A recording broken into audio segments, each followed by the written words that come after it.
Hello friends, welcome to my YouTube channel. ಇವತ್ತಿನ ವಿಡಿಯೋದಲ್ಲಿ ಮಹಿಳಾ ಮತ್ತು ಮಕ್ಕಳ ಅಭಿವೃದ್ಧಿ ಇಲಾಖೆಯಲ್ಲಿರುವ ಖಾಲಿ ಇರುವ ಹುದ್ದೆಗಳ ಬಗ್ಗೆ ಮಾಹಿತಿಯನ್ನು ನೋಡೋಣ.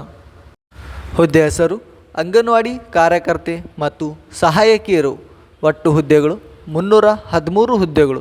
ಉದ್ಯೋಗ ಸ್ಥಳ ಕರ್ನಾಟಕದ ಬೆಳಗಾವಿ ಜಿಲ್ಲೆಯಲ್ಲಿ. ವಿದ್ಯಾರ್ಥಿ ಅಭ್ಯರ್ಥಿಯು ಯಾವುದೇ ಮಾನ್ಯತಾ ಪಡೆದ ಮಂಡಳಿಯಿಂದ ಅಥವಾ ವಿಶ್ವವಿದ್ಯಾಲಯದಿಂದ SSLC ಮತ್ತು PUCಯನ್ನು ಪೂರ್ಣಗೊಳಿಸಿರಬೇಕು.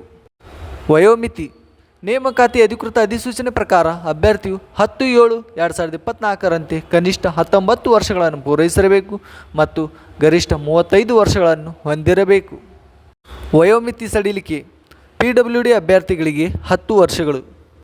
ಅರ್ಜಿ ಶುಲ್ಕ ಅರ್ಜಿ ಸಲ್ಲಿಸುವ ಅಭ್ಯರ್ಥಿಗಳಿಗೆ ಯಾವುದೇ ಅರ್ಜಿ ಶುಲ್ಕ ಇರುವುದಿಲ್ಲ. ವೇತನ ಶ್ರೇಣಿ ನೇಮಕಾತಿ ಅಧಿಕೃತ ಅಧಿಸೂಚನೆ ಪ್ರಕಾರ ಮಾಸಿಕ ವೇತನವನ್ನು ನಿಗದಿಪಡಿಸಲಾಗಿದೆ. ಆಯ್ಕೆ ವಿಧಾನ ಅಭ್ಯರ್ಥಿಗಳನ್ನು ಮೆರಿಟ್ ಪಟ್ಟಿ ಮತ್ತು ಸಂದರ್ಶನ ಮೂಲಕ ಆಯ್ಕೆ ಮಾಡಲಾಗುತ್ತದೆ. ಪ್ರಮುಖ ದಿನಾಂಕಗಳು ಆನ್ಲೈನ್ನಲ್ಲಿ ಅರ್ಜಿ ಸಲ್ಲಿಸುವ ಪ್ರಾರಂಭ ದಿನಾಂಕ 10/7/2024. ಆನ್ಲೈನ್ನಲ್ಲಿ ಅರ್ಜಿ ಸಲ್ಲಿಸುವ ಕೊನೆಯ ದಿನಾಂಕ 4/8/2024.